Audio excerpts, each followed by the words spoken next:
زۆر بەڕێز محەممەد کماچ پەرلەمانتاری دەم پارتی لانقەرەوە ڕاستەخۆ لەگەڵمانە بەڕێز محەممەد سلااوت لێ بێم کاتت باش دوێنێ پرۆژه یاساکە لە پەرلەمانی تورکیا دەنگی لەسەردرا پەسەند کرا. قسەتان چیە لەسەر ئەو پرۆژه یاسایە؟ قسەتان چیە لەسەر پرۆسەکە کە دوێنێ لە پەرلەمان بەڕێوە چوو؟ بله سریع دەمەوەژی باش بتن قوت بەژوارە بڕاستیژی ئەم بێژن دەمێکی درێژە سەر پرۆژه یاسایە چارەسەریە پرسا کورد باکووری کوردستانی gelekî got û bêj li ser naveroka siyasetê da Parlemena Tirkiye di nav raya giştî re got û bêj dihatkirin gelek pêngavên dîrokî jî hatibûn avêtin heta nav yek alî bi taybetî Birêz Öcalan bi bangavaziya 27 Sibata 2025 heta vê demê merasima çekşewtandinê vekişîna hêzên PKK Bakurê Kurdistanê gelekî pêngavên dîrokî hatibûn avêtin lê hemberê wî dewlet û desthilatê Tirkiye heta nihat pêngav neavêtibûn. Raya giştî raya cîhanê bendî bû ku em bêjin desthilatê Tirkiye li hember van pêngavên dîrokî pêngavên şêmber biavêjîtin ji bo ku pêvajoya çareseriyê pêş ve biçît û serkeftî jî berdevam biketin. Herkes bendewariya we ew Parlemena Tirkiye em bêjin ew yasaya derbikevîtin wekî hem di zemîna parlamento da zemîna hukukê de ev meselanê bi fermî bibîtin. Du dehê mehê bû wekî em bêjin boî Bakurê Kurdistanê ji boî tevahî Kurdan em bêjin du rojekî dîrokî bû ji bo ku yekem care di sed sala dîroka Komara Tirkiye da Devleta Tirkiye pirsa Kurd Bakurê Kurdistanê yekek car bi fermî bi yasayî di zemîna parlemenê da hata pesendkirin hata qebûlkirin ev bi rojekî bi rastî dîrokî bû gelekî nirxandînên erênî ên ku ji bo proje yasaya hanê gelek nirxandin rexne di pêvajoyê de hatin ziman lêbelê yekî em dikarin seranser em bêjin got û bêjin heta ne hatine gotin û encamên wê du wekî dê tebaxê wekî rojekî dîrokî ji bo Bakurê Kurdistanê û hemû Kurdan li Parlemena Tirkiye hata pesendkirin. باشە بەڕێز محەممەد کماچ ئاماژەت بۆ کە دەڵێ من ڕۆژێکی دیرۆکیە هەندێک ینی ئەکرێ بکەواتە ئەکرێ بڵێ نەمە دەستکەوتە هەم بۆ کورد هەم بۆ تورکیا و گەلانی دیکەش لە تورکیا Yani belki hûn dizanin pirsa Kurd Bakurê Kurdistanê Tirkiye bi seda salan e berdewam diketin gelekî şer û pevçûn û qirkirin û asimilasyon polîtikayên asimilasyonê hatin pêkanîn. Heta vê demê em bêjin ne tenê Kurd yani li Tirkiye hemû aliyên Tirkiye gelekî bedelê giran hatin dayîn. Yani wekî reqemekî em li ser aboriya Tirkiye bêjin heta niha $3 trilyon tenê li ser vê mijarê hatiye xerckirin ku em bêjin aliyê aborî da vê gavê Tirkiye nava krîzekê gelekî mezin da derbas dibîtin. Her wiha bi hezaran însan hatin qetilkirin, hatin berzekirin, hatin pincavkirin. Zimanê Kurdî nasnameya Kurdî hate tunekirin, înkar kirin. Asimilasyonekê mezin li ser Kurdên Bakurê Kurdistanê hate meşandin. Yani bi tevahî em bêjin di vê sed sala derbasbûyî da pirsa Kurd piskirêka Kurd gelekî bedel ji bo vî welatê hemiyê derketin pêşiyê. Ji bo vê qasiyan bêjin rojekî dîrokî çima rojekî dîrokî divê rêja dîrokî da em bêjin li Tirkiye û taybetî Bakurê Kurdistanê. Ê ku du ew proje yasaya ku ji Parlemena Tirkiye derkeftî kesî wê proje yasayê da berzer nekir. Herkes bi serkeftî dibîtin ji gorî vê proje yasaya derdikevîtin. Em dizanin yani ev proje yasa ne wekî xalekî tenê pirsa Kurd Bakurê Kurdistanê çareser dikirin lê belê ji bo deriyekî müzakereyên çareserkirinê ji bo deriyekî yasayên ku ji vir şûn da derbikevin ji bo deriyekî ku em bêjin hemû aliyên Tirkiye bikaribin piskirêkên xwe bi gotûbêj û müzakere û bi rêyên demokratîk çareser biketin zemînekî heta avakirin bi wî astê em bêjin rojekî dîrokî ye. Em çima dibêjin rojekî dîrokî ye ji bo demokratîk bûyîna Tirkiye rojekî dîrokî ye. Wekî em bêjin demokrasî di Tirkiye da wekî nirxên xwe yên xwezayî nameşîtin her alî piskirêkan jiyan dikin. Yani wekî Kurd jiyan dikin, Elawî jiyan dikin, kêmnetevên Tirkiye ên din jiyan dikin. Hûn dizanin yani nava vê sed salê da belkî em dikarin bêjin dehan kêmnetevên Tirkiye ji Tirkiye koçber bûn derkeftin mafê xwe wenda kirin derbasê cîhanê welatên cuda bûn. Em vê proje yasayê ne tenê ji bo destkeftiya ام بيجن برسكريكا چارەسەرکردنا پرسا کورد بە ڕۆژێکی درۆکی دنرخێنن ji بۆی ku demokratîk bûyîna Tirkiyê jî di nav demokratîk bûyîna Tirkiyê de eger Kurd wekî xwediyê vî welatî werin qebûlkirin werin pesendkirin eger Kurd wekî em bêjin netewên din di vî welatî de werin qebûlkirin zimanê wan çanda wan dîroka wan nasnameya wan werin qebûlkirin û Kurd xwediyê vî welatî bin ev bandor wê ser hemû cudahiyên civakê jî bike li ser cudahiyên netewî yên bawerî yên olî wê bi vî rengî herkes bigîjite mavê xwe em bawerin ev pêngava ku du hata avêtin deriyek li ji bo çareserkirina vî welatî êm bingehîn hemûyan vekiriye em bi vî rengî bi taybetî ji bo Kurdan yanî wekî niha jî anî ziman li Bakurê Kurdistanê li Tirkiyê yekem car em bêjin devlet û desteta Tirkiyê hebûna Kurdan pirsa Kurdan pirsgirêka Kurdan bi avayekî yasayî di parlamena Tirkiyê de hate qebûlkirin û bi dengekî gelekî bilind jî hate em bêjin pesendkirin wekî we jî di xebera xwe de anî ziman 468 dengên erênî ji nav 600 dengên tevahiyên parlamena Tirkiyê derket yani em dikarin bêzin dersed heştê di parlamena Tirkiyê de û yan jî Tirkiyê ev mesele bifermî bi avayekî xwezayî û hukukî hate pesendkirin. باشە بەڕێز محەممەد کماچ دوێنێ لە پرۆسەکە چۆن بەڕێوە چوو پەرلەمانتارەکان چیان دەوت کوت لە جیاوازەکان چیان دەوت هەستیان چۆن بوو حساسیەوە چۆن بوو Yani birastî em bêjin hemû partiyên ku parlamena Tirkiyê de cî digirin wekî grûpê wan di parlamena Tirkiyê de cî digirin hez partî hene li Tirkiyê ku grûpê wan hene ji derve yek partiyê wekî İYİ Partî em dikarin bînin ziman birastî jî nêzîkbûyînekî gelekî hişk û gelekî wekî bi mejiyekî faşîst nêzîkbûyînê vê pêvajoyê bûn ji derveyê wê şeş partiyên ku di nava parlamenê de em bêjin ciyê xwe digirin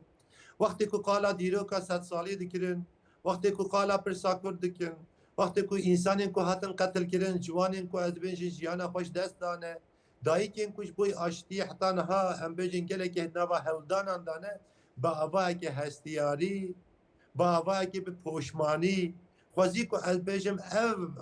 proje yasaya 20 sal beriyan niha li parlamena Tirkiyê baya xweziya ev proje yasaya 10 sal beriyan niha parlamena Tirkiyê bûye qenebe ku me dikarî pêşiya em bêjin mirina ciwanan bigirin pêşiya krîzên vê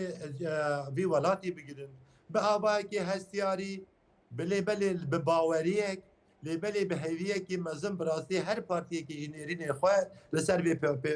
proje yasayê anîn ziman wekî dawiya wêneyekî ku parlamena Tirkiyê derkeft wextê ku ev proje yasa bi dengekî bilind di parlamena Tirkiyê de hete erênîkirin hemû partiyên ku di wê derê de wekî ji derve İYİ Partiyê hemû partiyên wê derê ku ciyê xwe digirin bi destê biratî hevdû hembêz kirin birastî hinek parlamenê ku digiriyan jî nava parlamenê de hebû. باشە ئەکرێ بڵێن ئیتر لەمڕۆوە قۆناغێکی نوێتر لە تورکیا دێتەکایەوە کە قۆناغی پێکەوە ژیانە پاڵپشتی کووردە بە یاسا بە دەستور بە پەرلەمان yani em jî wisa pêrasta dikirin em bêjin ev pêngavekî yekemî wekî birêzê calan jî anî zaman bi rêyekî bi 1000 metroyan pêngavekî gavekî tenê hate avekirin eva destpêk bû yasa jî destpêk e lêbelê em me axiftinê xwe de ji parlamenê anî ziman yani amadekirina yasaya ne muhîm e lê bi rêveberiya vê rêveberkirina van yasayan gelekî muhîm e wekî pêvajoyekê dest pê biketin herkes bi samîmiyet bi niyetekî temîz ji bo çareserkirina van pirsan bi vî rengî nêzê vê ya proje yasayî bibîtin û ya herî muhîm e vaye ji bo vê qasî em bêjin ev ya destpêk xalekê destpêkê bû ji nû ve karûbarê me dest pê diketin em ê ji nû ve gotûbêjin ser çanda Kurd ser zimanê Kurd ser nasnameya Kurd û her wiha em bêjî Kurdistanê de Bakurê Kurdistanê Tirkiyê de jiyan dikin kêm tev bawer ser pirsên wan berpirsiyariyên me nû dest pê kirin bi rêw rêbazekê nû bi avayekî demokratîk bi zemînekî hukûqî bi gotûbêj û bi mizakereyan berpirsiyarî û karûbarê me êdî girantir bûye ام جبرشون داج بویوان و پروژه یاسای بخل مریتی و بکار بینن ایدی هرکس برپسیاره اف خاله یکم بو پنگاوا یکم بو ام باورن اف پنگاوا هانی اف دریه که هاتیه وکرن جبوی هر آلی جواکی لد ترکیه و باکوری کردستان و دست کفتیان دست بخیت و سرکفتی جوی بردمان ببیتن او وینو او نیت هانی مدروی پارلمانتری ترکیه داد جی دو براستی یک به یک مدید باشە بەرز محەممەد کماچ هەندێک ڕخنەوە دەگرن زیاتر لە